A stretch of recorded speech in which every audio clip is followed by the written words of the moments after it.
Hello everyone, got a few dirty jokes for you today. So a tall woman met a midget at a party. The midget was barely 3 feet tall, but they were attracted to each other. After a few drinks, the two went back to the tall woman's apartment.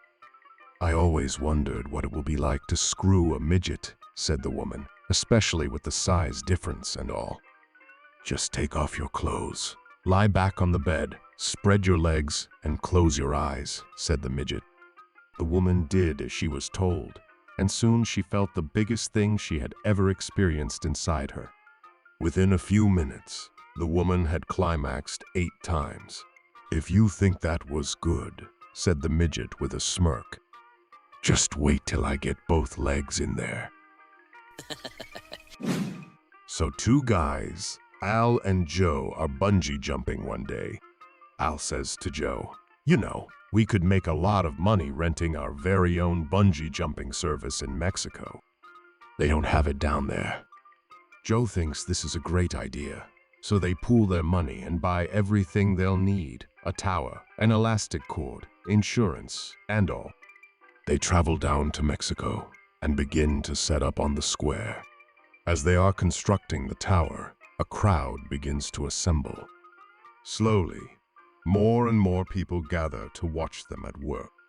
When they had finished, there was such a crowd, they thought it would be a good idea to give a demonstration to the large crowd below.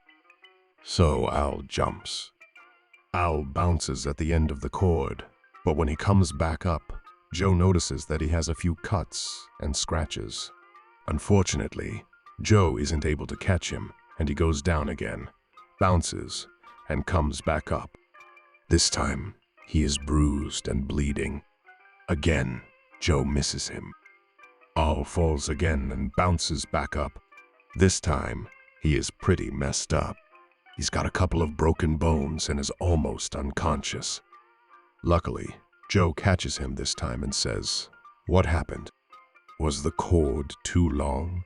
Barely able to speak, Al gasps, "No, the bungee cord was fine. It was the crowd. What the hell is a piñata?"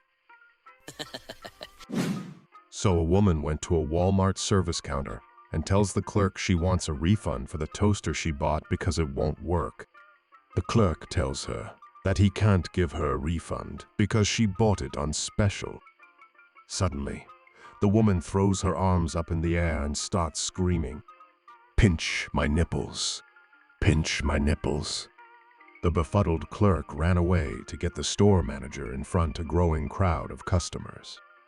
The manager goes to the woman and asks, "Miss, what's wrong?" She explained the problem with the toaster, and he tells her that he can't give her a refund because she bought it on special. Once again, the woman throws her arms up in the air and starts screaming, "Pinch my nipples! Pinch my nipples!" And doing so, draws an even bigger crowd. In shock, the store manager pleads, "Miss, why are you saying that?" In a huff, the woman says, "Because I like to have my nipples pinched when I am being screwed." The crowd broke into applause, and her money was quickly refunded. So every day, a male co-worker walks up very close to a lady standing at the coffee machine, inhales a big breath of air, and tells her that her hair smells nice. After a week of this, she can't stand it anymore, takes her complaint to a supervisor in the personnel department, and states that she wants to write a sexual harassment grievance against him. The human resources supervisor is puzzled by this decision and asks, "What's sexually threatening about a coworker telling you your hair smells nice?"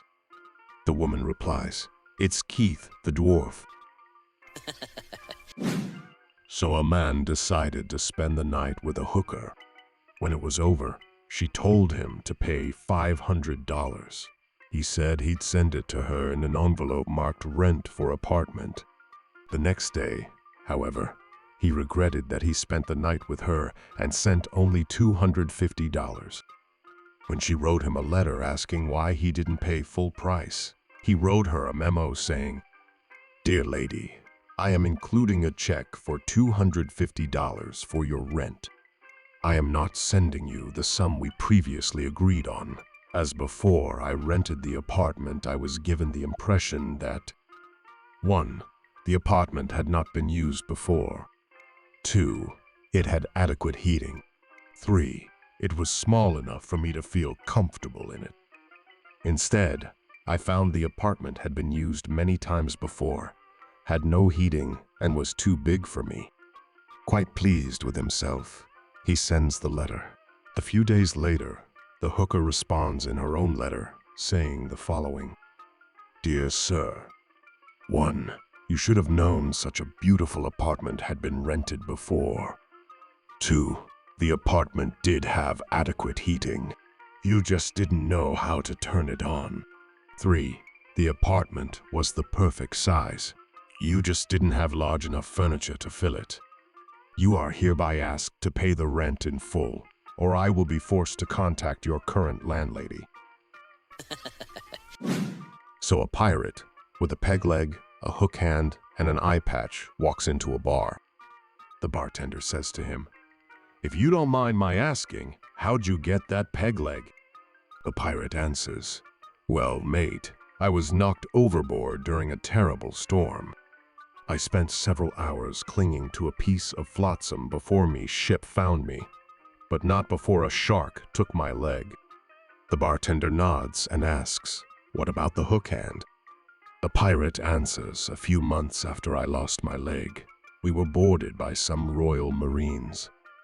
I got into a sword fight with one of them, and he managed to take my hand, but I took his life." So the bartender asks, "And what about the eye patch?" An embarrassed look comes over the pirate's face, and he sheepishly says, "A seagull pooped in my eye." The bartender looks at him in confusion. "And you have to wear a patch because of that?" The pirate rubs the back of his neck with his good hand. Kind of. It was my first day with the hook." So Donald Rumsfeld is giving the president his daily briefing. He concludes by saying yesterday, 3 Brazilian soldiers were killed in an accident. "Oh dear God, no," George Bush exclaims. "That's terrible." His staff sits stunned at this display of emotion, nervously watching as the president sits, head in hands. Finally, the president, devastated, looks up and asks, "Exactly how many is a Brazilian?" So while walking through the Boulder, Colorado woods, a man came up to another man hugging a tree with his ear firmly against the tree.